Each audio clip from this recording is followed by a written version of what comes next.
ഗജാനനം ഭൂതഗണാതിസേവിതം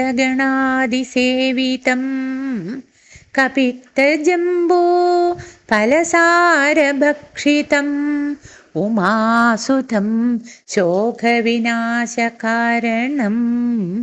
നമാമി വിഘ്നേശ്വര പാദപങ്കജം. ഗുരുർബ്രഹ്മാ ഗുരുർവിഷ്ണുർഗുരുർദേവോ മഹേശ്വരഃ ഗുരുഃ സാക്ഷാൽ പരബ്രഹ്മ തസ്മൈ ശ്രീ ഗുരവേ നമഃ. സരസ്വതീ നമസ്തുഭ്യം വരദേ കാമരൂപിണി വിദ്യാരംഭം കരിഷ്യാമി സിദ്ധിർഭവതു മേ സദാ. കൃഷ്ണായ വാസുദേവായ ദേവകീനന്ദനായ ച നന്ദഗോപകുമാരായ ശ്രീ ഗോവിന്ദായ നമോ നമഃ. ഓം ശ്രീ നന്ദികേശ്വരായ നമഃ. ഓം ശിവം ശിവകരം ശാന്തം ശിവാത്മാനം ശിവോത്തമം ശിവമാർഗപ്രണേതാരം പ്രണതോസ്മി സദാശിവം. ഓം സർവമംഗള മംഗല്യേ ശിവേ സർവാർത്ഥസാധികേ ശരണ്യേ ത്രയംബകേ ഗൗരീ നാരായണീ നമോസ്തുതേ. എല്ലാവർക്കും എൻ്റെ വിനീതമായ പ്രണാമം. ഇന്ന് വളരെ പുണ്യം നിറഞ്ഞ ഒരു ദിവസമാണ്. തിങ്കൾ പ്രദോഷമാണ് ഇന്നത്തെ വിശേഷം. ഇതിന് നമ്മൾ ഇവിടെ എത്തിച്ചേർന്നിരിക്കുകയാണ് സാക്ഷാൽ ശ്രീ മഹാദേവനെ ആരാധിക്കുന്നതിനായിട്ട്. ഈ ആരാധനയും പൂജയും വഴിപാടും ക്ഷേത്രദർശനവും എല്ലാം നാം നടത്തുന്നത് നമ്മിലുള്ള ഭക്തി കൊണ്ടാണ്. അപ്പോൾ നമുക്ക് ഈ ഭക്തി കൊണ്ട് എന്താണ് നേടേണ്ടത്? പല കാര്യങ്ങളും ആഗ്രഹിച്ചു കൊണ്ടായിരിക്കും നമ്മൾ ഓരോരോ പ്രാർത്ഥനയും ചെയ്യുന്നത്. ഈ ആഗ്രഹ പൂർത്തീകരണം മാത്രമാണോ നമ്മുടെ ഈ മനുഷ്യജന്മത്തിൻ്റെ ലക്ഷ്യം? അതിനെക്കുറിച്ചാണ് ഞാൻ ഇന്നിവിടെ പറയാൻ ആഗ്രഹിക്കുന്നത്. നമ്മുടെ ചുറ്റും നോക്കിയാൽ ഈ ലോകത്തിൽ നാം എത്ര തരത്തിലുള്ള ജീവജാലങ്ങളുണ്ട്, പക്ഷിമൃഗാദികളുണ്ട്, വൃക്ഷലതാദികളുണ്ട്. ജീവനുള്ളതും ജീവനില്ലാത്തതുമായി ഈ പ്രപഞ്ചം മുഴുവൻ നിറഞ്ഞിരിക്കുകയാണ്. ഇതിൽ ഒന്ന് മാത്രമാണ് മനുഷ്യൻ. നമുക്ക് ചുറ്റും 84 ലക്ഷം തരത്തിലുള്ള ജീവജാലങ്ങളുണ്ട്. ഈ 84 ലക്ഷം തരത്തിലെ ഒരേ ഒരാളാണ് മനുഷ്യൻ. ഈ മനുഷ്യനും മറ്റു ജീവജാലങ്ങളും തമ്മിൽ എന്താ വ്യത്യാസം എന്ന് ആലോചിച്ചു നോക്കിയാൽ മനുഷ്യന് മാത്രമാണ് വിശേഷ ബുദ്ധിയുള്ളത്. മറ്റു ജീവജാലങ്ങൾക്കും മനുഷ്യനും എല്ലാവർക്കും ഒരുപോലെയുള്ളതാണ് ആഹാര നീഹാര നിദ്ര മൈഥുനം. ഇതെല്ലാവർക്കും ഉണ്ട്, മനുഷ്യനുണ്ട്. ആഹാരം കഴിക്കുക, വെള്ളം കുടിക്കുക, ഉറങ്ങുക, പ്രത്യുൽപാദനം നടത്തുക, ഇതെല്ലാം എല്ലാ ജീവജാലങ്ങൾക്കും ഉള്ള ഒരു കാര്യങ്ങളാണ്. അപ്പോൾ മനുഷ്യന് മാത്രമായി മറ്റു ജീവജാലങ്ങളിൽ നിന്നും വ്യത്യസ്തമായി കാണുന്നതാണ് ചിന്തിക്കാനും കാര്യങ്ങൾ പഠിച്ച് മനസ്സിലാക്കാനുമുള്ള കഴിവ്. ഈ കഴിവ്, വിശേഷ ബുദ്ധി മനുഷ്യന് എന്തുകൊണ്ടുണ്ടായി, ഇതുകൊണ്ട് മനുഷ്യൻ എന്താണ് നേടേണ്ടത് എന്നതിനെക്കുറിച്ച് നമ്മുടെ ഋഷീശ്വരന്മാർ അനേക വർഷങ്ങൾക്ക് മുമ്പ് തന്നെ ചിന്തിച്ചു. ഇതിന് കാരണം കണ്ടെത്തണം. എന്താണ് മനുഷ്യന് മാത്രം ഈ വിശേഷ ബുദ്ധി കിട്ടിയത് എന്നതിനെക്കുറിച്ച് അറിയാൻ വേണ്ടി പണ്ട് സത്യയുഗത്തിൻ്റെ കാലത്ത് തന്നെ ഋഷീശ്വരന്മാർ അനേക കാലം തപസ് ചെയ്തു. അന്ന് സത്യയുഗത്തിൽ പ്രധാനമായും ധ്യാനവും തപസ്സുമായിരുന്നു പ്രധാന ആരാധനാമാർഗം. അപ്പോൾ അന്ന് ഋഷീശ്വരന്മാർ അനേക കാലം തപസ് ചെയ്തു. അന്നത്തെ കാലത്തെ എല്ലാവർക്കും ആയുസ്സും വളരെയധികം ഉണ്ടായിരുന്നു. അനേക സംവത്സരങ്ങൾ പതിനായിരക്കണക്കിന് വർഷമാണ് ഓരോരുത്തർക്കും ആയുസ്സുണ്ടായിരുന്നത്. അപ്പം അനേക കാലം അവർ തപസ് ചെയ്ത് ആ തപസ്സിലൂടെ അവർക്ക് ഈശ്വരൻ നൽകിയ ദർശനങ്ങളാണ് നമുക്ക് നൽകിയ സന്ദേശങ്ങൾ. ആ തപസ്സിലൂടെ അവർ ധ്യാനത്തിൽ ഈശ്വരനെ കണ്ടു. ചിലർ അവരുടെ നഗ്നനേത്രങ്ങളെ കൊണ്ട് തന്നെ ഈശ്വരനെ കണ്ടു. ആ ഈശ്വരനിൽ നിന്നും അവർക്ക് ലഭിച്ച നിർദ്ദേശങ്ങൾ, അവർക്ക് ലഭിച്ച സന്ദേശങ്ങളാണ് അവരുടെ ശിഷ്യന്മാർക്ക് പകർന്നു നൽകി. അങ്ങനെ ഗുരു ശിഷ്യ പരമ്പരകളിലൂടെ ആ സമ്പത്ത്, ആ വിജ്ഞാനം നമ്മളിലേക്ക് എത്തിച്ചേർന്നു. അതിവിശേഷമായ ഈ മനുഷ്യജന്മം കിട്ടിയ ഓരോരുത്തരും ജനന മരണ സ്വരൂപമായ ഈ സംസാര സാഗരത്തിൽ നിന്നും മോക്ഷം നേടാനായി പ്രയത്നിക്കണം. അതിനു വേണ്ടിയാണ് മനുഷ്യർക്ക് ഈ വിശേഷ ബുദ്ധി ഭഗവാൻ തന്നിട്ടുള്ളത്. ഈ ജനന മരണ സ്വരൂപമായ ഈ സംസാര സാഗരം എന്നാൽ ഈ ലോകത്തിൽ ജനിച്ചിട്ടുള്ള എല്ലാവർക്കും മരണമുണ്ട്. അതുപോലെ മരിച്ചിട്ടുള്ള എല്ലാവർക്കും ജനനവുമുണ്ട്. ജാതസ്യ ഹി ധ്രുവോ മൃത്യു ധ്രുവോ ജന്മ മൃതസ്യ ച. അപ്പോൾ ഈ കാണുന്ന പക്ഷിമൃഗാദികളെല്ലാം, ജീവനുള്ള എല്ലാം, ഈ പ്രപഞ്ചത്തിൽ കാണുന്ന എല്ലാം, മനുഷ്യൻ ഉൾപ്പെടെ എല്ലാം തന്നെ ഈ ഭൂമിയിൽ ഉണ്ടായതാണ്. ഉണ്ടായത് ഒരു നാൾ നശിക്കും. അപ്പോൾ ഉണ്ടായത് നശിക്കുമ്പോൾ അത് വീണ്ടും ഉണ്ടാവുകയും ചെയ്യും. അതാണ് ജനന മരണം എന്ന് പറയുന്നത്. ഈച്ച മരിച്ച് പൂച്ചയായി ജനിച്ചു, കൊതുക് മരിച്ച് പാറ്റയായി ജനിച്ചു എന്നൊക്കെ പൂന്താനം പാടിയ പോലെ ഒന്ന് മറ്റൊന്നായി ജനിക്കുന്നു കർമ്മഫലത്തിനനുസരിച്ച്. അപ്പോൾ മനുഷ്യൻ മരിച്ചു കഴിഞ്ഞാൽ വീണ്ടും പുനർജനിക്കും. അത് പിന്നീടുള്ള ജന്മം മനുഷ്യനായി കിട്ടിക്കൊള്ളണം എന്നില്ല.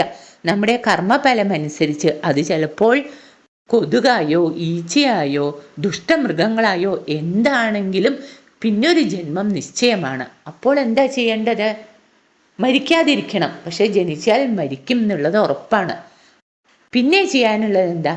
ജനന മരണ രൂപമാകുന്ന ഈ സംസാര ചക്രത്തിൽ നിന്നും പുറത്തേക്ക് കടക്കണം. അതായത് മോക്ഷം നേടണം. അപ്പം മോക്ഷം നേടാൻ എന്ത് ചെയ്യണം? അതിനെക്കുറിച്ചും ഋഷീശ്വരന്മാർ അനേക കാലം തപസ് ചെയ്ത് അവർ നേടിയ വിജ്ഞാനം നമുക്ക് പകർന്നു തന്നിട്ടുണ്ട്. മോക്ഷം നേടണമെങ്കിൽ മനുഷ്യന്മാർക്ക് മാത്രമേ സാധിക്കുകയുള്ളൂ. അതിനുവേണ്ടിയാണ് മനുഷ്യന്മാർക്ക് ഈ വിശേഷ ബുദ്ധി തന്നിട്ടുള്ളത്. ഈ വിശേഷ ബുദ്ധി ഉപയോഗിച്ച് നമ്മൾ നമ്മുടെ പഞ്ച ഇന്ദ്രിയങ്ങളെയും ഇന്ദ്രിയ വിഷയങ്ങളെയും നിയന്ത്രിച്ച് മനസ്സിനെ അടക്കി ഉള്ളിലുള്ള ഈശ്വരീയ ശക്തിയെ ഉണർത്തണം. ആ ഈശ്വരീയ ശക്തിയെ ഉണർത്തി ഈ മായയെ മറികടന്ന് ഈശ്വരനിൽ ലയിക്കുന്നതാണ് മോക്ഷം. അത് എപ്പോൾ സാധിക്കും, എങ്ങനെ സാധിക്കും എന്നത് നമ്മുടെ ഓരോരുത്തരുടെയും പ്രയത്നത്തിൻ്റെ അളവനുസരിച്ചിരിക്കും.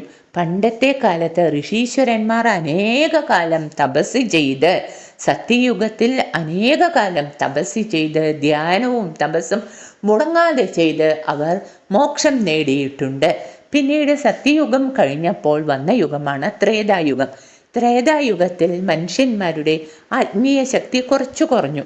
അപ്പോൾ അവർക്ക് അനേക സംവത്സരം തപസ്സും ധ്യാനവും മാത്രമായി ചിലവഴിക്കാനുള്ള ആ ശക്തി പോരാതെ വന്നപ്പോൾ അവരെ വലിയ അനേക കാലം നീണ്ടു നിൽക്കുന്ന യാഗങ്ങൾ ചെയ്യാൻ തുടങ്ങി. അങ്ങനെ അനേക കാലം നീണ്ടു നിൽക്കുന്ന യാഗങ്ങളിലൂടെ അപ്പോൾ ആ യാഗങ്ങൾ നടത്തുമ്പോൾ മന്ത്രം ഉച്ചരിക്കും. മന്ത്രപൂർവം ആ യാഗത്തിലേക്ക് സമർപ്പിക്കും ദ്രവ്യങ്ങൾ, യാഗദ്രവ്യങ്ങൾ സമർപ്പിക്കും, നെയ്യ് സമർപ്പിക്കും, ഹോമദ്രവ്യങ്ങൾ സമർപ്പിക്കും. മന്ത്രം എപ്പോഴും ജപിച്ചുകൊണ്ടിരിക്കും. ആ മന്ത്രം അന്തരീക്ഷത്തിനെ മുഴുവൻ മുഖരിതമാക്കും. അങ്ങനെ എപ്പോഴും മനസ്സിൽ ഈശ്വരീയ ചിന്ത നിലനിൽക്കും. അതായത് യാഗങ്ങൾ ഒരു ഉപാധിയാക്കിക്കൊണ്ട് എപ്പോഴും ഈശ്വരീയ ചിന്ത നിലനിർത്താൻ അവർ പഠിച്ചു. അങ്ങനെ യാഗങ്ങൾ വലിയ പ്രചാരം നേടി. അതിനുശേഷം വന്ന ദ്വാപരയുഗത്തിൽ മനുഷ്യൻ്റെ പിന്നെയും ആ ശക്തി കുറഞ്ഞു. അനേക കാലം നീണ്ടു നിൽക്കുന്ന യാഗങ്ങളൊന്നും ചെയ്യാനുള്ള ശക്തി ഇല്ലാതായി.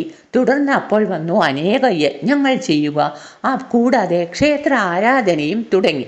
ക്ഷേത്ര ആരാധനയും ഈ യജ്ഞങ്ങളും കൂടി ദ്വാപരയുഗത്തിൽ മനുഷ്യർക്ക് ആത്മീയ ശക്തി നൽകി.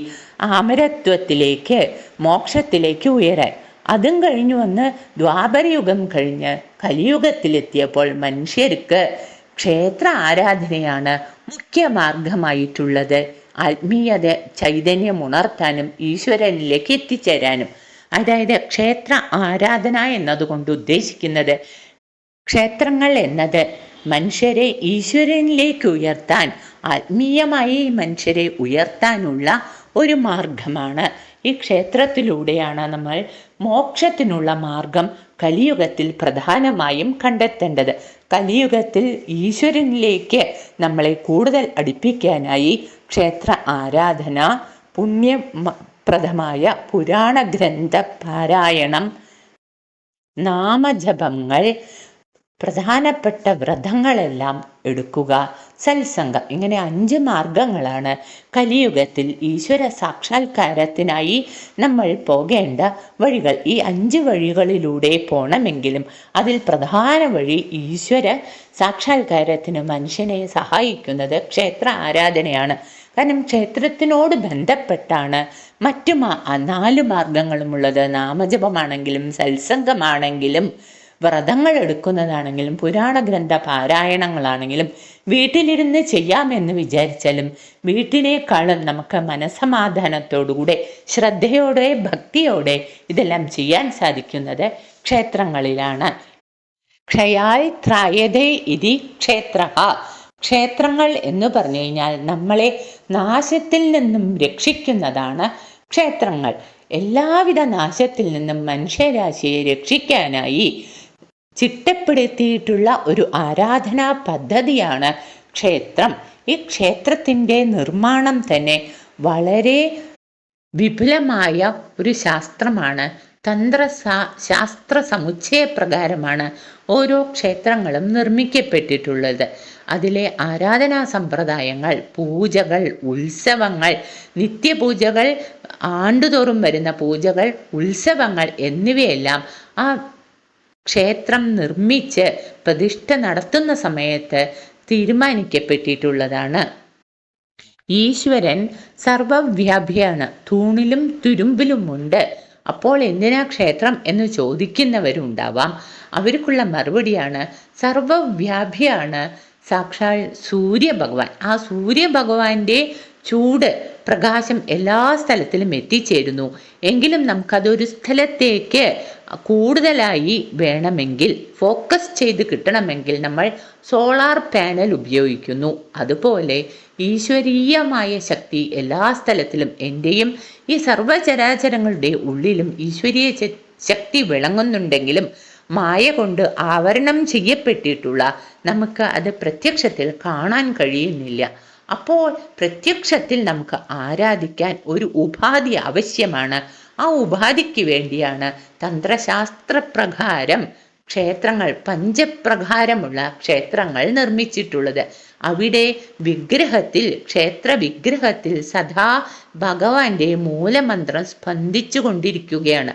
അപ്പോൾ നമ്മൾ ഈ തന്ത്രത്തിനെക്കുറിച്ചും ശാസ്ത്രത്തിനെക്കുറിച്ചും ഒന്നും അറിയില്ലെങ്കിലും സാധാരണ ഒരാൾ, ഒരു ഭക്തൻ ആ ഭഗവത് വിഗ്രഹത്തിൻ്റെ മുന്നിൽ പോയി തൊഴുകൈയോടുകൂടി നിൽക്കുമ്പോൾ ആ മൂലവിഗ്രഹത്തിൽ സ്പന്ദിച്ചു കൊണ്ടിരിക്കുന്ന ഭഗവാന്റെ മൂലമന്ത്രം ഭക്തനിൽ ആ ഭക്തിയുടെ അനുഭൂതി ഉണർത്തും. അതാണ് നമുക്ക് വീട്ടിലിരുന്ന് പ്രാർത്ഥിക്കുമ്പോഴും ക്ഷേത്ര വിഗ്രഹത്തിൻ്റെ മുന്നിൽ നിന്ന് കണ്ണടച്ച് പ്രാർത്ഥിക്കുമ്പോഴും കിട്ടുന്ന ആ അനുഭവത്തിൻ്റെ വ്യത്യാസം. വീട്ടിലിരുന്ന് പ്രാർത്ഥിക്കുമ്പോൾ നമ്മുടെ മനസ്സ് പല വഴിക്ക് പോകും. കാരണം വീട് എന്ന് പറയുന്നത് നമ്മളെ ഈ ഭൗതിക ലോകത്തിൽ ബന്ധിപ്പിക്കുന്നതാണ്. വീട്ടിൽ നമുക്ക് ഒരു പേരുണ്ട്, ഭർത്താവ് അല്ലെങ്കിൽ ഭാര്യ, കുട്ടികളുണ്ട്. വീട്ടിൽ നമ്മൾ ചെയ്യേണ്ടതായ കർമ്മങ്ങളുണ്ട്. വീട് വൃത്തിയാക്കി വെക്കണം, അടുക്കളയിൽ പാചകം ചെയ്യണം, വീടിന് വേണ്ട സാധനങ്ങൾ വാങ്ങണം, എല്ലാം ചിട്ടപ്പെടുത്തി വെക്കണം. അങ്ങനെ ഒരു 100,000 പണികൾ നമുക്ക് വീട്ടിലുണ്ട്. അപ്പോൾ നമ്മൾ വീട്ടിൽ കുറച്ചു നേരം ഇരുന്ന് പ്രാർത്ഥിക്കാമെന്ന് പറഞ്ഞ് കണ്ണടയ്ക്കുമ്പോഴേക്കും നമ്മൾ ചെയ്തതും ചെയ്യാനിരിക്കുന്നതുമായ, നാളെ ചെയ്യേണ്ടത്, അതിന് മുന്നേ ചെയ്യേണ്ടത്, ചെയ്യാൻ മറന്നുപോയത്, ഇങ്ങനെ ഒട്ടനവധി കാര്യങ്ങൾ നമ്മുടെ ഓർമ്മയിലേക്ക് എത്തും. കാരണം വീട് എന്നത് നമ്മളെ ഈ ഭൗതിക ലോകത്തിലേക്ക് ബന്ധിപ്പിക്കുന്നതാണ്.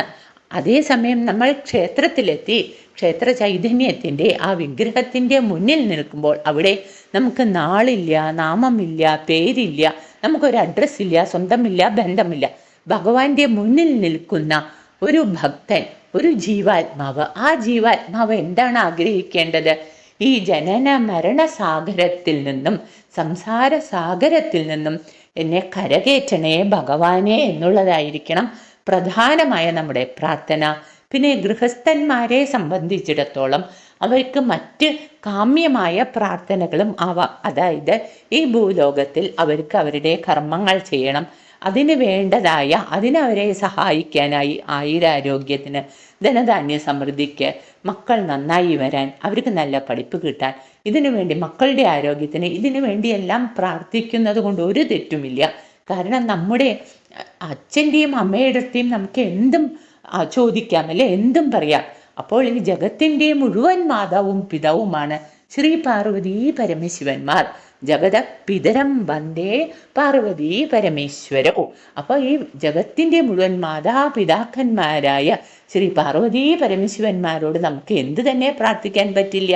നമുക്ക് പ്രാർത്ഥിക്കാം. പക്ഷേ ഈ കാര്യങ്ങൾ ചോദിക്കുന്ന, നമ്മുടെ കാമ്യമായ കാര്യങ്ങൾ, നമുക്ക് ആവശ്യമുള്ള ഓരോന്ന് ചോദിച്ചു വാങ്ങലുകളോടുകൂടെ നമ്മളുടെ ആരാധനാ സമ്പ്രദായം നിന്ന് പോകരുത്. നമ്മുടെ ഈ ശരീരം ധരിച്ചുകൊണ്ട് നമ്മൾ ജീവിച്ചിരിക്കുന്ന കാലത്തോളം നമുക്ക് വേണ്ടതായ കാര്യങ്ങൾക്ക് വേണ്ടി നമ്മൾക്ക് പ്രാർത്ഥിക്കാം. പക്ഷെ എപ്പോഴും മുൻഗണന വേണ്ടത് ഈ ജന്മം കൊണ്ട് നമുക്ക് ഈ സംസാര സാഗരത്തിൽ നിന്നും പുറത്തു കടക്കാൻ കഴിയണേ എന്നുള്ളതായിരിക്കണം. കാരണം ഇതാണ് മനുഷ്യജന്മം. ഇനി ജന്മം ഉണ്ടായാൽ അത് മനുഷ്യജന്മം കിട്ടിക്കൊള്ളണം എന്നില്ല. അഥവാ മനുഷ്യജന്മം കിട്ടിയാൽ തന്നെ അതിലൊരു ഭക്തനോ ഭക്തിയോ ആയിട്ട് നമ്മൾ ജനിച്ചോളണം എന്നില്ല. നമ്മൾ നമ്മുടെ ചുറ്റും നോക്കിയാൽ തന്നെ നമുക്ക് കാണാം, പലതരത്തിലുള്ള ആളുകളുണ്ട്. അമ്പലത്തിനെ കുറിച്ച് കുറ്റം പറയുന്നവരുണ്ട്, ഈശ്വരനില്ല എന്ന് പറയുന്നവരുണ്ട്, അങ്ങനെ അനേകം പേരുണ്ട്. ഇനി കഷ്ടകാലത്തിന് അങ്ങനെ പോയി ജനിച്ചാൽ പിന്നെ വരുന്ന ജന്മം എന്തായിരിക്കും നമുക്ക് ചിന്തിക്കാൻ പോലും കഴിയില്ല. അവരങ്ങനെ ജീവിക്കുന്നു, അവരവരുടെ വിശ്വാസങ്ങൾക്കനുസരിച്ച് ജീവിക്കട്ടെ. നമ്മൾ ജീവിക്കുന്നത് ഒരു ഭക്തനോ ഭക്തിയോ ആയിട്ടാണ്. അപ്പോൾ നമ്മളുടെ ആഗ്രഹം എന്താണെന്ന് വെച്ചാൽ നമുക്ക് ഈ ജന്മം കൊണ്ട് ഈശ്വരനിലേക്ക് എത്തിച്ചേരണം.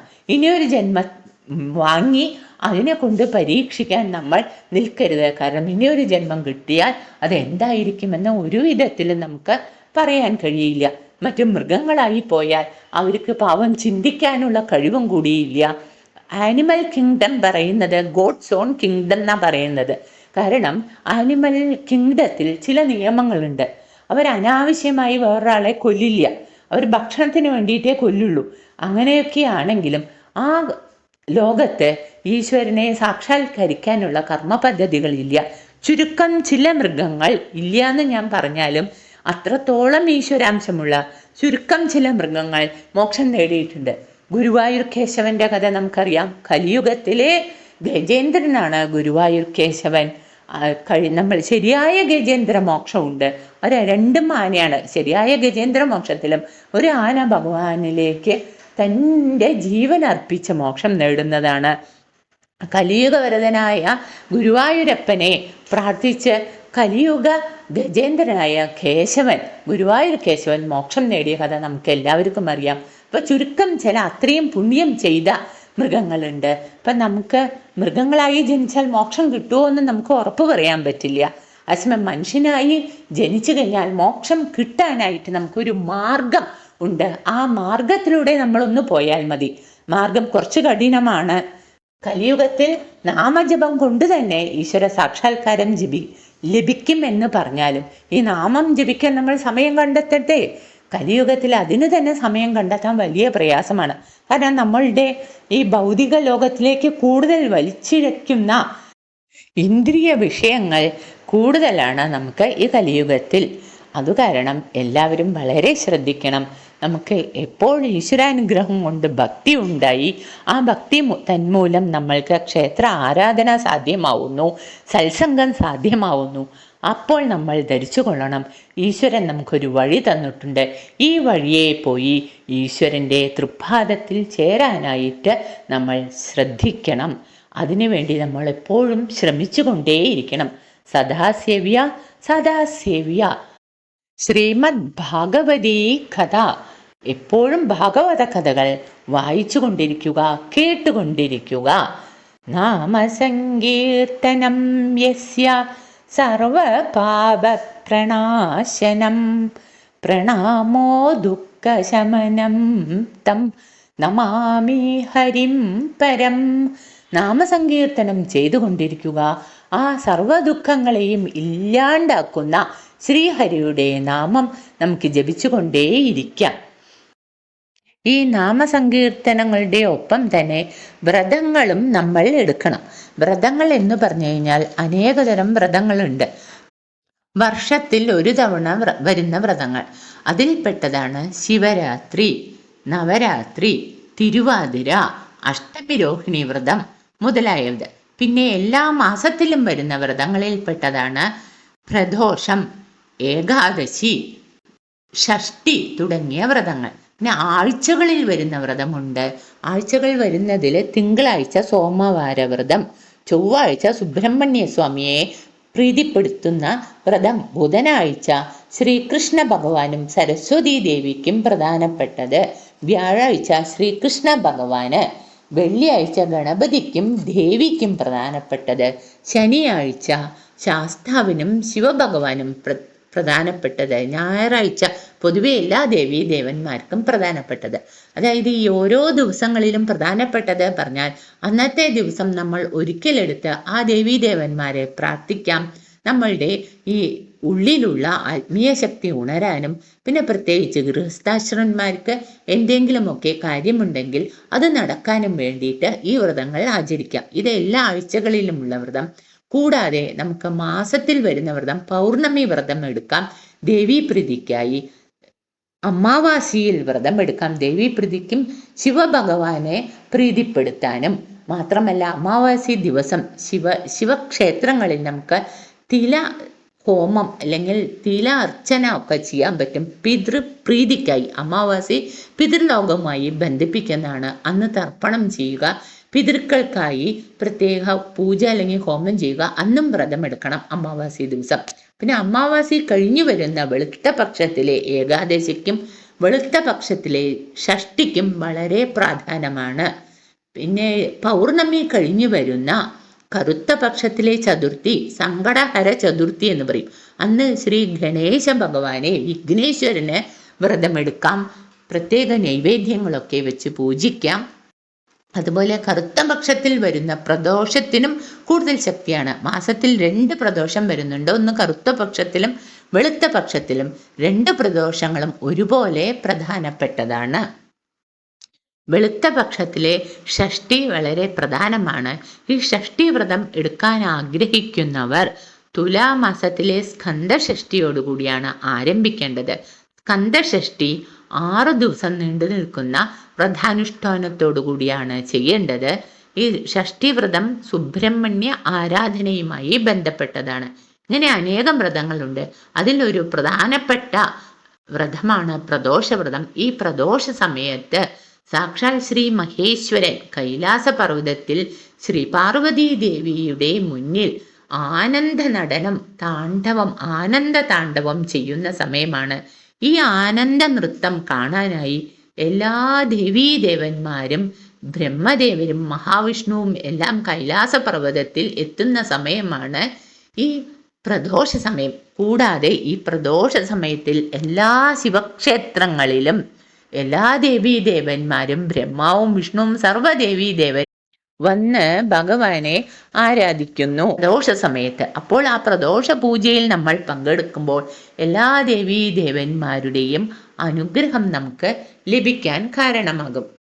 പ്രദോഷ സമയത്ത് ഭഗവാന് അനേക ദ്രവ്യങ്ങൾ കൊണ്ട്, പാലുകൊണ്ട്, തൈര് കൊണ്ട്, പനിനീർ കൊണ്ട്, ഇളനീർ കൊണ്ട്, തേൻ കൊണ്ട്, നെയ്യ് കൊണ്ട്, ചന്ദനം കൊണ്ട്, കളഭം കൊണ്ട്, കുങ്കുമം കൊണ്ട്, മഞ്ഞൾ കൊണ്ട്, ഭസ്മം കൊണ്ട്, ശുദ്ധമായ ജലം കൊണ്ട്, ഇങ്ങനെ അനേക വസ്തുക്കൾ കൊണ്ട്, അനേക ശുദ്ധ പരിശുദ്ധമായ ഉത്കൃഷ്ടമായ വസ്തുക്കളെ കൊണ്ട് ഭഗവാന് അഭിഷേകം ചെയ്യാം. അഭിഷേക ശേഷം ഭഗവാന് നൈവേദ്യം, അലങ്കാരം, ദീപാരാധന എന്നിവയെല്ലാം പ്രദോഷ സമയത്ത് ചെയ്യുക. ഈ പൂജകളിൽ, ക്ഷേത്രങ്ങളിൽ ചെയ്യുന്ന ഈ പൂജകളിൽ നമ്മളെല്ലാവരും ഭാഗഭാക്കായി ഭഗവാന്റെയും സർവ്വദേവീ ദേവന്മാരുടെയും അനുഗ്രഹത്തിന് പാത്രീഭൂതരാകാൻ നമുക്ക് ഭാഗ്യമുണ്ടാകട്ടെ. അങ്ങനെയുള്ള ഒരു പ്രദോഷ സന്ധ്യയാണ് ഇന്ന്. ഈ സന്ധ്യയിൽ ഈ പ്രദോഷ പൂജയിൽ പങ്കെടുത്തുകൊണ്ട് നമുക്ക് ഈ പ്രദോഷ വ്രതമെടുത്താൽ, പ്രദോഷ പൂജയിൽ നമ്മൾ പങ്കെടുത്താൽ നമുക്ക് ലഭിക്കുന്ന അനുഗ്രഹം എന്തൊക്കെയാണ് എന്ന് മനസ്സിലാക്കാനായി ഇതിനൊരു ഐതിഹ്യ കഥയുണ്ട്. ശിവപുരാണ അന്തർഗതമായ കഥയാണ്. ശിവപുരാണം എന്നാൽ ശ്രീ വേദവ്യാസ മഹർഷി എഴുതിയിട്ടുള്ളതാണ്. ശ്രീ വേദവ്യാസ മഹർഷി ശ്രീകൃഷ്ണ ഭഗവാൻ ജീവിച്ചിരുന്ന കാലത്ത് ജീവിച്ചിരുന്ന ആളാണ്. കൂടാതെ വേദവ്യാസ മഹർഷി 18 പുരാണങ്ങൾ, 18 ഉപപുരാണങ്ങൾ, മഹാഭാരതം, മറ്റനേകം ശാസ്ത്രങ്ങൾ രചിച്ച് ശിഷ്യന്മാർക്കെല്ലാവർക്കും പറഞ്ഞു കൊടുത്തു. അങ്ങനെ ഒരു ശിഷ്യനായിരുന്നു വേദവ്യാസ മഹർഷിയുടെ മകനായ ശ്രീ ശുഗബ്രഹ്മർഷി. ഈ ശ്രീ ശുഗബ്രഹ്മർഷി ജന്മനാ തന്നെ, അദ്ദേഹം ജനിച്ചപ്പോൾ തന്നെ അദ്ദേഹത്തിന് ജ്ഞാനം കൈവന്ന് ഈ ഭൂമിയിലുള്ളതെല്ലാം മായാപ്രപഞ്ചമാണ്, ഈ ഭൂമി തന്നെ ഒരു മായാപ്രപഞ്ചമാണ് എന്ന് പറഞ്ഞ് ഈശ്വര സാക്ഷാത്കാരം നേടിയ ആളാണ്.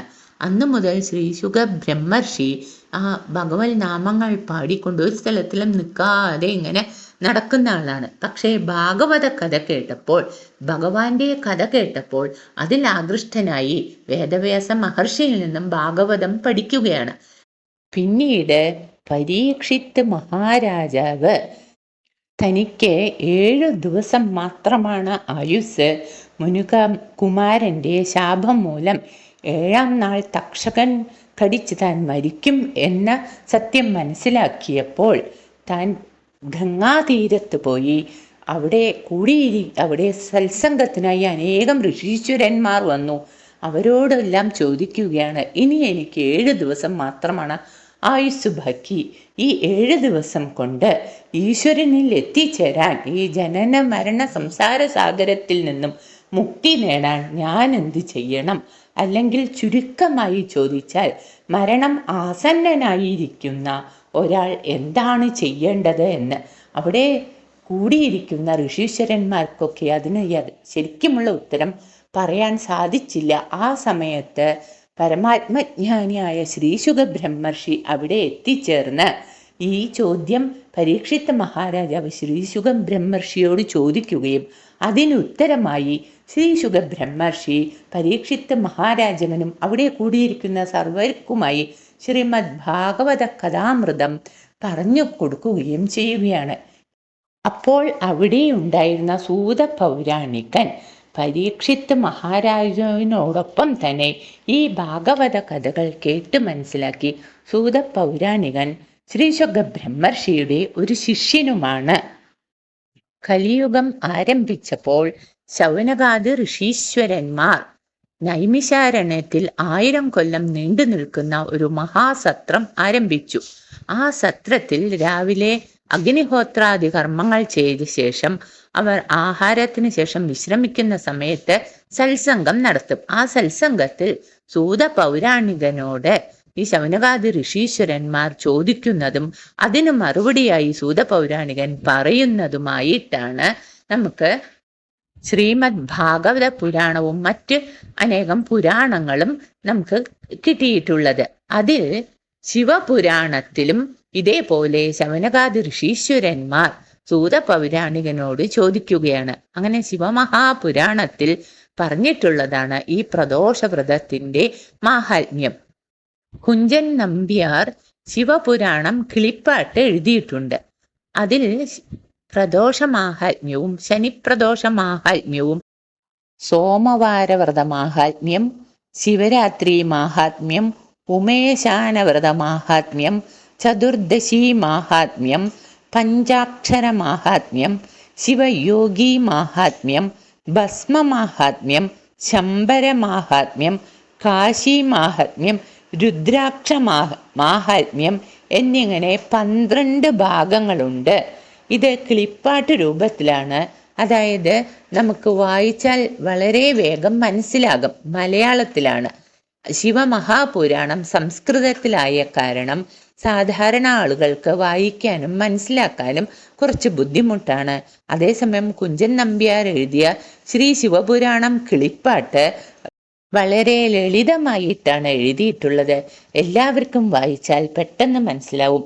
ഈ ശിവപുരാണത്തിലുള്ള പ്രദോഷ മാഹാത്മ്യവും ശനിപ്രദോഷ മാഹാത്മ്യവും ഈ പ്രദോഷ സമയത്ത് ശിവക്ഷേത്രത്തിൽ വെച്ച് വായിക്കുന്നതും കേൾക്കുന്നതും വളരെ ഉത്തമമാണ്. അതിൽ കുറച്ചു ഭാഗം ഞാനിവിടെ വായിക്കാം. നൈമിഷാരണ്യേ വസിച്ചരുളിയിടുന്ന മാമുനീന്ദ്രന്മാരരുൾ ചെയ്തു പിന്നെയും ചൊല്ലിനിയും സൂതാ മഹാമതേ മുല്ലബാണാരി മഹാത്മ്യം മനോഹരം. സാധു പ്രദോഷോപവാസപ്രകാരങ്ങൾ ബോധിപ്പതിന്നാശ പാരം നമുക്കെടോ. ശങ്കരാരാധനം കൊണ്ടു മഹാമോഹ സങ്കടം തീരുമെന്നല്ലോ പറഞ്ഞു നീ. ശങ്കയിൽ ഏതുമേ സാരം ശിവാർച്ചനം തൽക്കഥാവർണ്ണനാകർണന ധ്യാനവും. എങ്കിൽ നീ ചൊൽകെടോ സംസാരമാകുന്ന വൻകടൽ പാരം കടന്നു വാണിടുവാൻ ഓടമായുള്ളൊരു ഗൗരീശ പൂജനം കേടകന്നിടുവാൻ ഔഷധം സമ്മതം എന്നതു കേട്ടു മഹീപതിസൂതനും വന്ദനം ചെയ്തു പറഞ്ഞു തുടങ്ങിനാൻ. കേട്ടരുളേണം പ്രദോഷമഹാത്മ്യങ്ങൾ കേട്ടാൽ അനുഷ്ഠിപ്പതിനും വഴി വരും. മന്ദപ്രദോഷം കറുത്ത പക്ഷം തന്നിൽ വന്നാൽ തുടങ്ങേണമീ മഹാവ്രതം. കൃത്യവാസസ്സായ ദേവൻ പ്രദോഷേഷു നൃത്തമാടിയിടുന്നു കൈലാസപർവ്വതേ. ബ്രഹ്മനും വിഷ്ണുവും ചന്ദ്രനും ഇന്ദ്രനും ബ്രഹ്മമുനികളും ദേവകദംബവും സർവദേവൗഘം പ്രദോഷ വേലാവിധോ സർവശൈലേ വസിച്ചിടുന്നു സാദരം. ദാരിദ്ര്യനാശനം കീർത്തി സംവർദ്ധനം വൈരിവിധ്വംസനം സർവരോഗാപഹം ആയുഷ്യമാരോഗ്യ ഭോഗ്യഭാഗ്യപ്രദം ദായാദമുത്പുത്രമിത്രാനന്ദവർദ്ധനം സംസാരഭഞ്ജനം സാധുസംരഞ്ജനം മംഗളാനന്ദം പ്രദോഷമഹാവ്രതം. അർച്ചനം ധ്യാനം പ്രദക്ഷിണം തർപ്പണം തച്ചരണാംബുജേ പൂജനം വന്ദനം തൽക്കഥാ വിസ്താര തന്നാമകീർത്തനം തൽകൃപാമർത്ഥനം സർവം മഹാവ്രതം. ദ്രവ്യത്തിനൊത്തതു പോലെ ശിവാർച്ചനം ദ്രവ്യമില്ലാത്തവൻ നോറ്റുകൊണ്ടാൽ മതി. വിത്തമില്ലാത്തവൻ കാലക്രമം കൊണ്ടു വിത്തേശതുല്യനാമീശ്വരാരാധനാൽ ഇല്ലവും ചെല്ലവും വല്ലവും വർദ്ധിക്കും ഇല്ലൊരു സംശയം. നോറ്റുകൊണ്ടാലുടൻ സന്ധ്യാഭ്രംസനെ സാദരം സേവിച്ചു സന്ധ്യാവസാനെ ഭുജിച്ചു കൊൾവിൻമുധാ. അതായത് പ്രദോഷവ്രതം യഥാവിധി എടുത്തു കഴിഞ്ഞാൽ സാക്ഷാൽ ശ്രീ മഹേശ്വരൻ നമ്മിൽ പ്രീതനായി നമ്മുടെ മനോവാഞ്ചിതം സാധിപ്പിച്ചു തരും. അത് രോഗങ്ങൾ മാറാനാണെങ്കിലും ദാരിദ്ര്യനാശനത്തിനാണെങ്കിലും കീർത്തിവർദ്ധനത്തിനാണെങ്കിലും എന്നു വേണ്ട നമ്മൾ എന്തെന്താഗ്രഹിച്ച് നല്ല കാര്യങ്ങൾ മാത്രം നമ്മൾ എന്തെന്താഗ്രഹിച്ച് ഈ വ്രതം എടുക്കുന്നു അത് സാക്ഷാൽ ശ്രീ മഹേശ്വരൻ യഥാവിധി വ്രതം എടുക്കുന്നവർക്ക് കാലക്രമത്തിൽ അധികം താമസിയാതെ സാധിപ്പിച്ചു കൊടുക്കും. അതിന് ഉദാഹരണമായിട്ട് ഒരു കഥ ഇവിടെ പറയാം. പണ്ട് വിദർഭ രാജ്യത്ത് സത്യരഥൻ എന്നു പേരായ ഒരു രാജാവ് ഉണ്ടായിരുന്നു. അദ്ദേഹം വീരശൂര പരാക്രമിയും ബുദ്ധിമാനും വിവേകിയും വിശുദ്ധിമാനുമായിരുന്നു. അദ്ദേഹത്തിന് നന്നായി രാജ്യം ഭരിച്ച് നല്ല പേരും പെരുമയും ഉണ്ടായിരുന്നു. രാജ്യത്തെ പ്രജകൾ നന്നായി ഐശ്വര്യത്തോടുകൂടി ജീവിച്ചു. ഇദ്ദേഹം പ്രജകളെ സ്വന്തം കുട്ടികളെ പോലെ പരിപാലിച്ചു. അങ്ങനെ രാജാവിന്റെ പ്രശസ്തി നാട് കടന്ന് അന്യനാടുകളിലേക്ക് പോലും വ്യാപിച്ചു.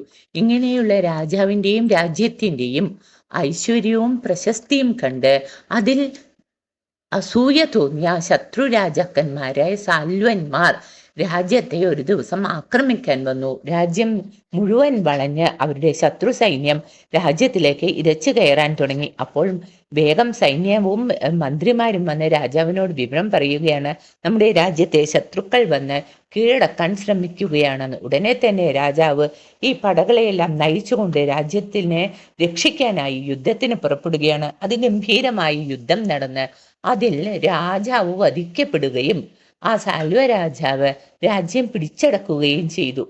ഇത് കണ്ട രാജാവിന്റെ പത്നിമാർ വളരെ വേഗം അവിടെ നിന്നും കാട്ടിലേക്ക് ഓടിപ്പോയി. കാരണം സാൽവൻ പിടിച്ചാൽ അവരെ കൊന്നുകളയും, ഇല്ലെങ്കിൽ സാൽവന്റെ ഭാര്യമാരാക്കി വെക്കും. അതിനവർക്ക് താല്പര്യമില്ലാത്തത് കൊണ്ട് അവരെല്ലാവരും കാട്ടിലേക്ക് ഓടിപ്പോയി.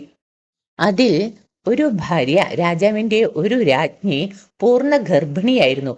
അവർ കാട്ടിലേക്ക് ഓടിപ്പോയി. അവിടെ എത്തി ഓട്ടം കൊണ്ടും വിശപ്പ് കൊണ്ടും വിഷമം കൊണ്ടും അവർ വളരെ പരവശിയായി തീർന്നു. മാത്രമല്ല പൂർണ്ണ ഗർഭിണിയുമാണ്. അവരെത്തിയപ്പോൾ കാട്ടിലേക്ക് കടക്കുന്ന ആ സ്ഥലത്ത് തന്നെ അവർക്ക് മനോഹരമായൊരു വല്ലിക്കുടിലും അവിടെ തന്നെ നല്ല തെളിനീരൂറുന്ന ഒരു തടാകവും കണ്ടു. അപ്പോൾ അവരവിടെ കുറച്ചു നേരം വിശ്രമിക്കാം എന്ന് വിചാരിച്ച് ആ വള്ളിക്കുടലിൽ വിശ്രമിച്ചു. രാത്രിയായി.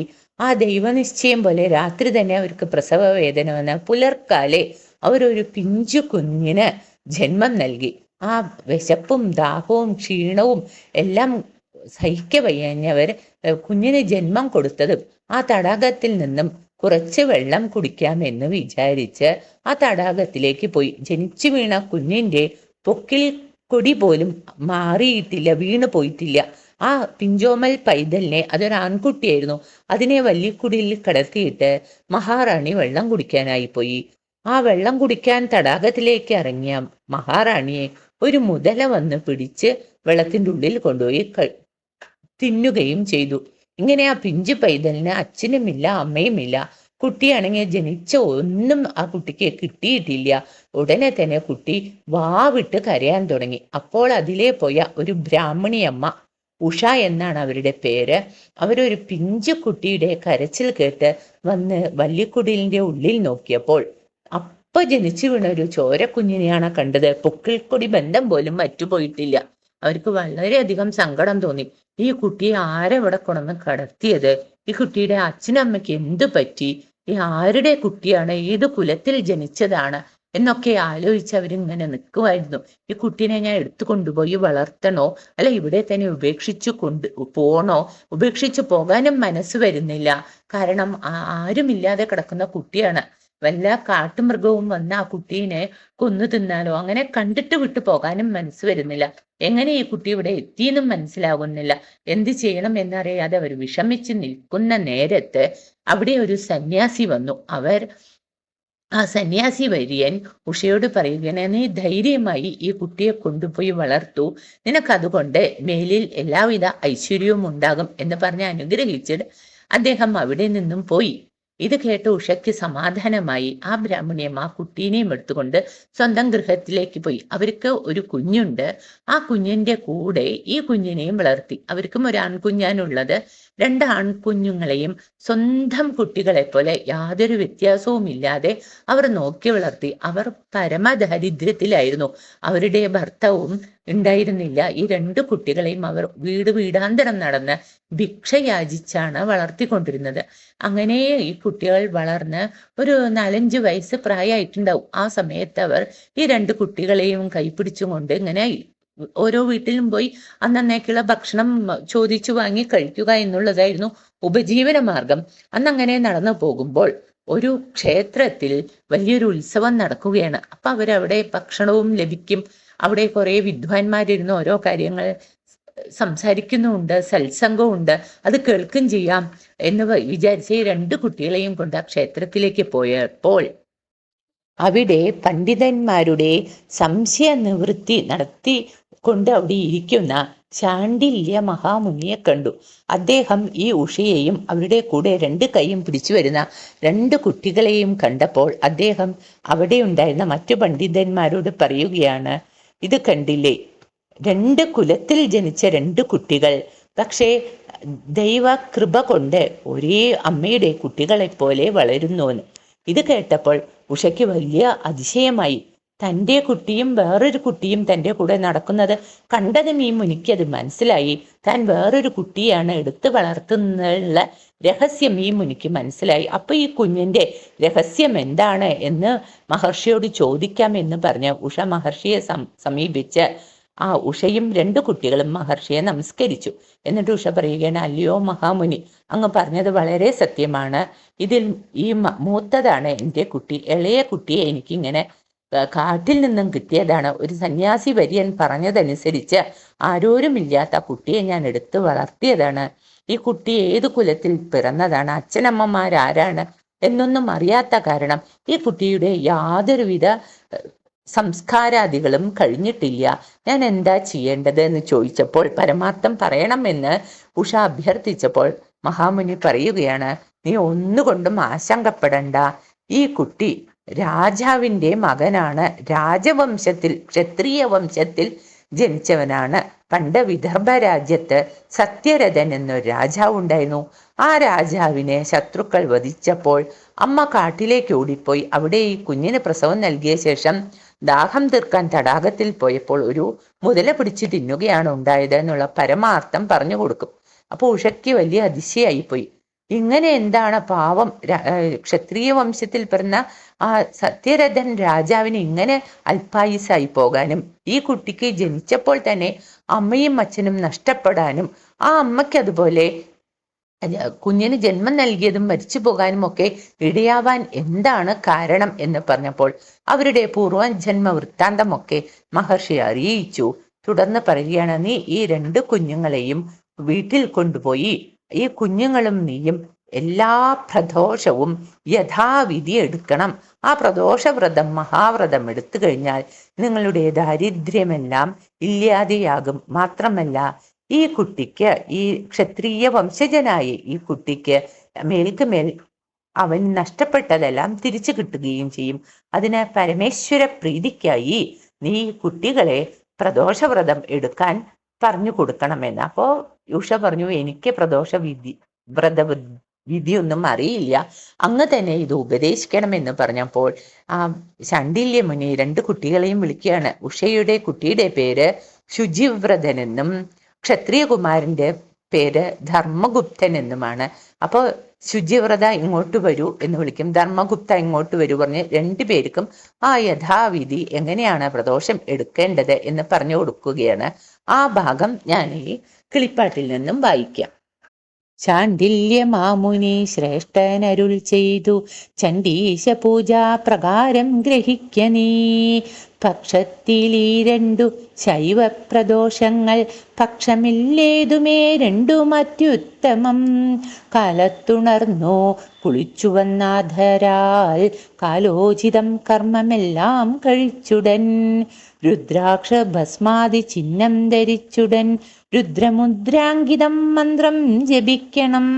ശംഭോ മഹാദേവ ശങ്കര ശ്രീകണ്ഠ കുംഭീന്ദ്ര ചർമാസ്തി സർപ്പേന്ദുഭൂഷണ. ഗൗരീപദേ വിഭോ ഗംഗാധരാനന്ദ മാരാന്തക പ്രസീദേതി സ്തുതിക്കയും. ശങ്കരക്ഷേത്രം പ്രദക്ഷിണം വയ്ക്കണം കിങ്കരം പാഹിമാം എന്നു ജപിക്കയും. അഭ്യംഗവർജനം താമ്പൂലവർജനം സദ്യദ്വിജന്മാരിലെപ്പോഴും ഭക്തിയും. മൗനവ്രതം ശിവധ്യാനം നിരന്തരം മാനിനിമാരുടെ സംസർഗവർജനം. ദുശ്ചിന്ത കൂടാതെ ഭക്ത്യാ ജപിക്കയും നിശ്ചലത്വം പൂണ്ടൊരിടത്തിരിക്കയും. ദഹിക്കയും ആഹാരചിന്തയും കൂടാതെ കണ്ടുടൻ ദേഹാത്മശുദ്ധ്യാ വസിക്കേണമാസ്തയാ നിദ്രാപ്രസംഗവും കൂടാതെ നിർമ്മലം രുദ്രാക്ഷധാരീ ഹരധ്യാന തൽപരൻ അമ്പോടു സന്ധ്യയ്ക്കു 3.5 നാഴിക മുമ്പേ കുളിച്ചുടൻ ഭസ്മം ധരിക്കണം. ഏറ്റം വെളുത്തുള്ള വെള്ളവസ്ത്രം കൊണ്ടു തട്ടുടുക്കേണം ദ്വിജന്മാർക്കു നിശ്ചയം. അതായത് 1 മാസത്തിൽ 2 പ്രദോഷം വരും. 2 പ്രദോഷത്തിൻ്റെ അന്നും രാവിലെ നേരത്തെ എണീറ്റ് പ്രഭാത കൃത്യങ്ങൾ ചെയ്ത ശേഷം കുളിച്ച് ശുദ്ധമായ വസ്ത്രം ധരിച്ച് ശിവഭഗവാനെ നന്നായി പ്രാർത്ഥിച്ച് ഒരു 108 പ്രാവശ്യം ഓം നമ ശിവായ ജപിക്കാൻ സാധിച്ചാൽ അതൊരു സ്ഥലത്തിരുന്ന് ജപിച്ച് ഭസ്മം തൊട്ടുകൊണ്ട് സാധിച്ചാൽ ശിവക്ഷേത്രത്തിൽ പോയി ഭഗവത് ദർശനം നടത്തി കൂവളമാല ചാർത്തി കൂവള അർച്ചന ചെയ്ത് ഭഗവാന് പ്രദക്ഷിണ നമസ്കാരങ്ങൾ ചെയ്ത് ധാര മുതലായ വഴിപാടുകൾ കഴിച്ച് ഭഗവാനെ പ്രാർത്ഥിച്ച ശേഷം വീട്ടിൽ വന്ന് ജലപാനം വേണമെങ്കിൽ ആവാം. ഭക്ഷണകാര്യത്തിലുള്ള നിയന്ത്രണം അവനവൻ്റെ ദേഹത്തിൻ്റെയും ആരോഗ്യത്തിൻ്റെയും സ്ഥിതി അനുസരിച്ച്. കാരണം ഇന്നത്തെ കാലത്ത് എല്ലാവർക്കും ഓരോരോ അസുഖങ്ങളും മരുന്ന് കഴിക്കാനും ഉള്ളതൊക്കെയാണ്. അത് കാരണം ഉപവാസം എന്ന് പറഞ്ഞാൽ ഉപവാസം സാധിക്കുമോ എന്ന് അറിയില്ല. അത് കാരണം ഭക്ഷണകാര്യങ്ങളൊക്കെ അവനവൻ്റെ ആരോഗ്യത്തിനും കഴിക്കാനുള്ള മരുന്നുകളുടെ ആ അവസ്ഥയും അനുസരിച്ച് നമ്മൾ തീരുമാനിക്കുക. പക്ഷേ രാവിലെ എനിക്ക് കുളിച്ച് സാധിച്ചാൽ ശിവക്ഷേത്ര ദർശനം നടത്തിയ ശേഷം നമുക്ക് ജലപാനം മുതലായതാകാം. ഇനി ശിവക്ഷേത്രം നടത്താൻ സാധിക്കാത്തവർ വീട്ടിൽ തന്നെ വിളക്ക് വെച്ച് ഭഗവാനെ പ്രാർത്ഥിച്ച് നമസ്കരിച്ച ശേഷം എന്തെങ്കിലും ഭക്ഷണം കഴിക്കണമെങ്കിൽ കഴിക്കാം. ആരോഗ്യസ്ഥിതിയുള്ളവർ അന്ന് പൂർണ്ണ ഉപവാസം എടുത്താൽ അത്രയും ഉത്തമം.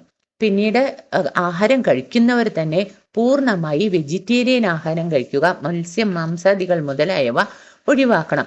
ഇപ്രകാരം ഭഗവാനെ പൂജിച്ച് നമ്മൾ വൈകുന്നേരമാകുമ്പോൾ സന്ധ്യയ്ക്ക് ഒരു 3.5 നാഴിക മുന്നേ, അതായത് സന്ധ്യയ്ക്ക് മുന്നേ ഒരു 4-4:30 ആകുമ്പോഴേക്കും കുളിച്ച് ശുദ്ധവസ്ത്രം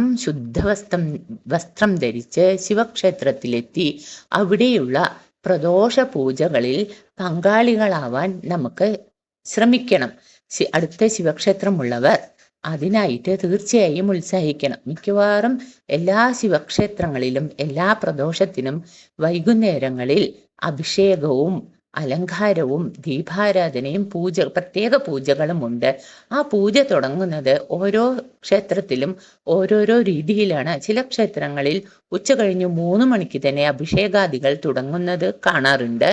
എന്തായാലും ഒരു 4:30 മണിയാകുമ്പോഴേക്കും ക്ഷേത്രം തുറന്ന് ആ പൂജകൾക്കുള്ള തയ്യാറെടുപ്പുകൾ അവിടെ ആരംഭിക്കും. ആ സമയത്തേക്ക് നമ്മൾ ക്ഷേത്രത്തിൽ എത്തിച്ചേർന്ന് അഭിഷേകാദികളിൽ നമ്മൾ വഴിപാട് ചീട്ടാക്കി ആ പൂജകളിൽ പ്രദോഷ പൂജകളിൽ നമ്മൾ പങ്കാളികളാവുക.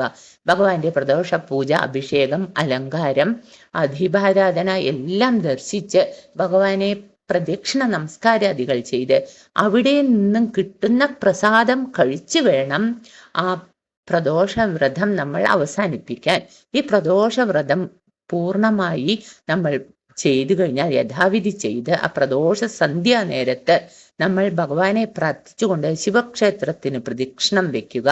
ആ പ്രദക്ഷിണം വെക്കുമ്പോൾ നമ്മൾ യാനി കാനിച്ച പാപാനി ജന്മാന്തര കൃതാനിച്ച താനി താനി വിനശ്യന്തി പ്രദക്ഷിണ പദേ പദേ എന്ന് പ്രാർത്ഥിച്ചുകൊണ്ട്, നന്നായി മനസ്സിരുത്തി പ്രാർത്ഥിച്ചുകൊണ്ട് ശിവഭഗവാനെ പ്രാർത്ഥിച്ച് പ്രദക്ഷിണം വെക്കുക. ഈ സമയത്ത്, പ്രദോഷ സമയത്ത് ശിവക്ഷേത്രത്തിൽ എല്ലാ ദേവീദേവന്മാരുടെയും സാന്നിധ്യമുണ്ട്. അപ്പോൾ നമ്മൾ ശിവഭഗവാനെ മനസ്സ് ഉരുകി പ്രാർത്ഥിക്കുമ്പോൾ എല്ലാ ദേവീദേവന്മാരും ശിവഭഗവാനും ശ്രീ പാർവതി ദേവിയും നമ്മളെ അനുഗ്രഹിക്കും. എപ്പോഴും നമ്മൾ നന്ദീശ്വരനെ പ്രാർത്ഥിച്ചിട്ട് വേണം ശിവഭഗവാനെ പ്രാർത്ഥിക്കുമ്പോൾ. ശിവഭഗവാനെ പ്രാർത്ഥിക്കുമ്പോൾ കൂടെ തന്നെ ശ്രീ പാർവതി ദേവിയെയും പ്രാർത്ഥിക്കണം. എന്തുകൊണ്ടെന്നാൽ ഭഗവാൻ സാക്ഷാൽ അർദ്ധനാരീശ്വര രൂപമാണ്. തൻ്റെ ശരീരത്തിന്റെ പകുതി ഭാഗം ദേവിക്ക് നൽകി ഭഗവാൻ ദേവിയെ ആദരിച്ചിട്ടുള്ള ആളാണ്. തനിക്ക് ഒപ്പമാണ് ദേവി എന്ന അംഗീകാരം നൽകിയിട്ടുള്ള ആളാണ് ഭഗവാൻ. അപ്പോൾ നമ്മൾ എപ്പോഴും നന്ദീശ്വരനെ പ്രാർത്ഥിച്ച ശേഷം ശിവഭഗവാനെയും ശ്രീ പാർവതി ദേവിയെയും പ്രാർത്ഥിക്കണം. ശിവക്ഷേത്രത്തിൽ പ്രദോഷ സമയത്ത് നമ്മൾ പ്രദക്ഷിണം വെക്കുമ്പോൾ നമ്മൾ നന്നായി പ്രാർത്ഥിക്കുക. തീർച്ചയായും മഹാദേവന്റെയും ശ്രീ പാർവതി ദേവിയുടെയും അനുഗ്രഹം കൊണ്ട് ജന്മജന്മാന്തരങ്ങളായി നമ്മിൽ വന്നു ചേർന്നിട്ടുള്ള ഈ പാപങ്ങൾ ഇല്ലാതെയാവും. ജന്മജന്മാന്തരങ്ങളായി നമ്മളിൽ വന്നു ചേർന്നിട്ടുള്ള പാപമാണ് പല വിധത്തിലുള്ള ദുഃഖങ്ങളായി നമ്മൾ അനുഭവിക്കുന്നത്. രോഗപീഡയായിട്ടും ദാരിദ്ര്യ ദുഃഖമായിട്ടും പല വിധത്തിലുള്ള മാനസിക ക്ലേശമായിട്ടും ശാരീരിക ബുദ്ധിമുട്ടുകളായിട്ടും അങ്ങനെ എന്തെന്ത് ദുഃഖങ്ങൾ ഈ ലോകത്തിൽ അനുഭവിക്കുന്നില്ല മനുഷ്യർ. സംസാര ക്ലേശം, ഓരോരുത്തരുടെ ദുഃഖവും അവനവന് വലുതാണ്. സംസാര ക്ലേശം എന്ന് പറഞ്ഞു കഴിഞ്ഞാൽ വലിയ ക്ലേശാണ്. കാരണം എല്ലാ ദുഃഖവും വലുതാണ്. ഒരാളുടെ ദുഃഖവും വേറൊരാളുടെ ദുഃഖവുമായിട്ട് നമുക്ക് ഒരിക്കലും തട്ടിച്ചു നോക്കാൻ പറ്റില്ല. എല്ലാ ദുഃഖവും അവനവന് താങ്ങാവുന്നതിലപ്പുറമാണ്. അപ്പോൾ ഈ ദുഃഖങ്ങൾക്ക് കാരണം കണ്ടെത്താൻ നമ്മൾ നോക്കിയിട്ട് കാര്യമില്ല. ഇന്നത്തെ നമ്മുടെ ബുദ്ധിക്കനുസരിച്ച് നോക്കിയിട്ട് കാര്യമില്ല. കാരണം ഇത് പല പല ജന്മത്തിലൂടെ ഒരു ജീവാത്മാവ് ജനിച്ചും മരിച്ചും എന്തോ ഈശ്വരാനുഗ്രഹം കൊണ്ട് ഒരു മനുഷ്യജന്മം ഇപ്പൊ കിട്ടിയിട്ടുണ്ട്. അപ്പൊ ഈ മനുഷ്യജന്മത്തിൽ നമ്മൾ പല ദുഃഖങ്ങൾ അനുഭവിച്ചാലും ഈ ദുഃഖത്തിനൊരു അറുതി വരാനും ഈ ജന്മം കൊണ്ട് നമ്മുടെ പാപങ്ങളെല്ലാം നമുക്ക് ഇല്ലായ്മ ചെയ്തുകൊണ്ട് ഭഗവാനിലേക്ക് എത്തിച്ചേരാനും സാധിക്കും. അതിനാണ് ഭഗവാൻ നമുക്ക് വിശേഷ ബുദ്ധി തന്നിട്ടുള്ളത്.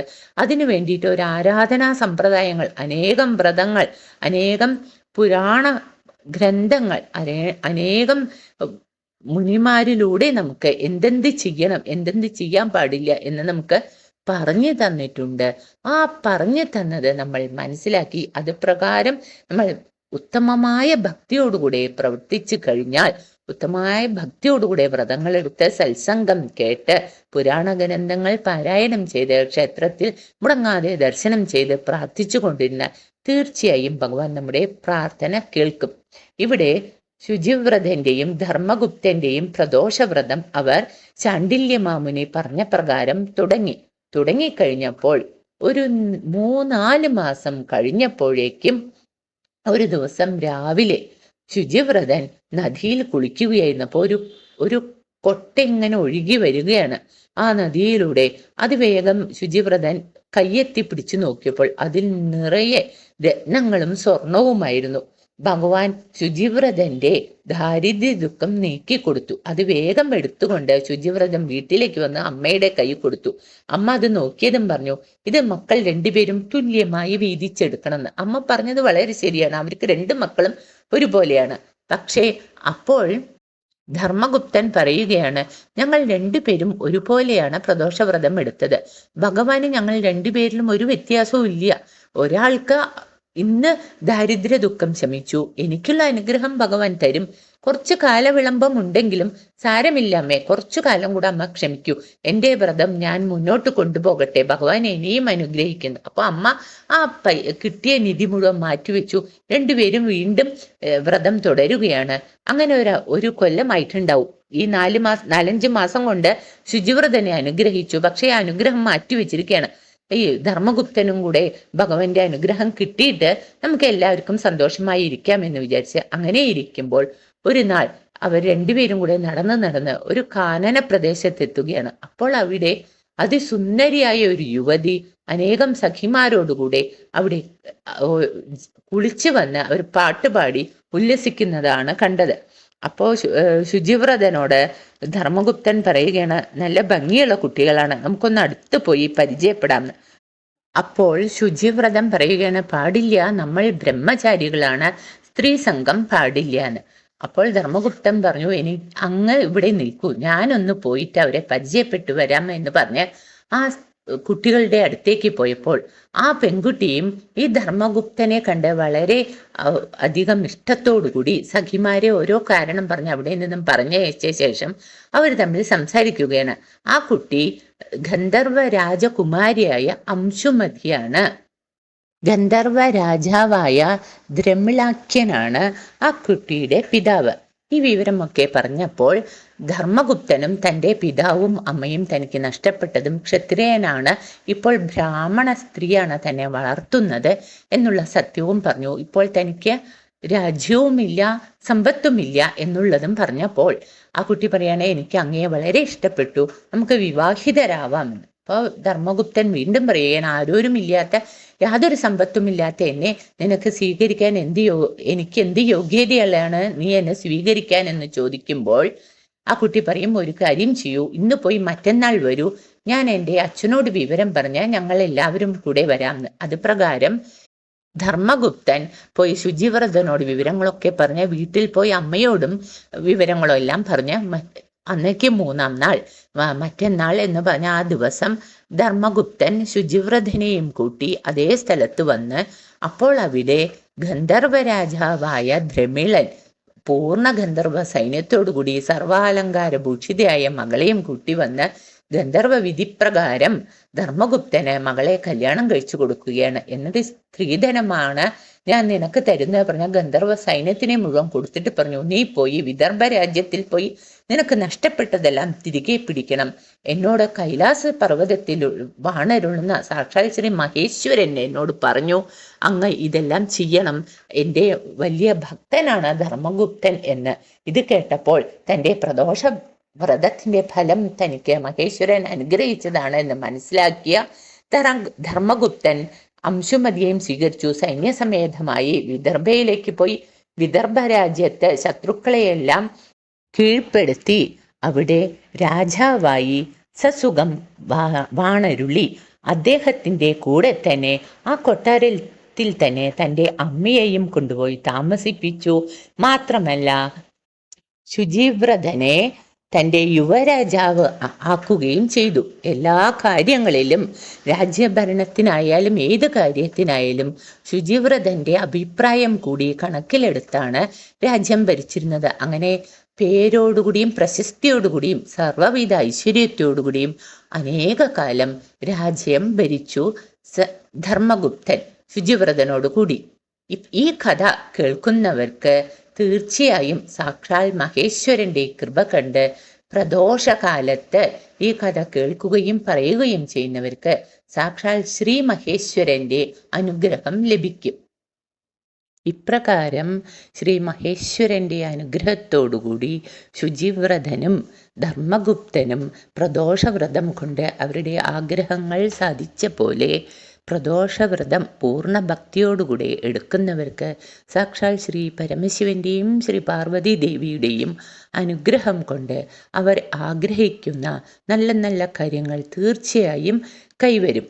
ആ പ്രദോഷ സമയത്ത് നമ്മൾ ശിവപുരാണാന്തർഗതമായ ഈ പ്രദോഷവ്രത മാഹാത്മ്യവും ശനിപ്രദോഷ മാഹാത്മ്യവും കിളിപ്പാട്ട് രൂപത്തിലുള്ളത് വായിക്കുകയും പാരായണം ചെയ്യുകയും കേൾക്കുകയും ആ കഥകൾ വിസ്തരിച്ച് പറഞ്ഞ് സത്സംഗത്തിൽ ഏർപ്പെടുകയും ചെയ്യുന്നതുകൊണ്ട് ശ്രീ പാർവതീ സമേതനായ ശ്രീ പരമശിവൻ ഭക്തജനങ്ങളെ അനുഗ്രഹിച്ച് അവരുടെ ആഗ്രഹങ്ങൾ സഫലമാക്കുന്നതാണ്.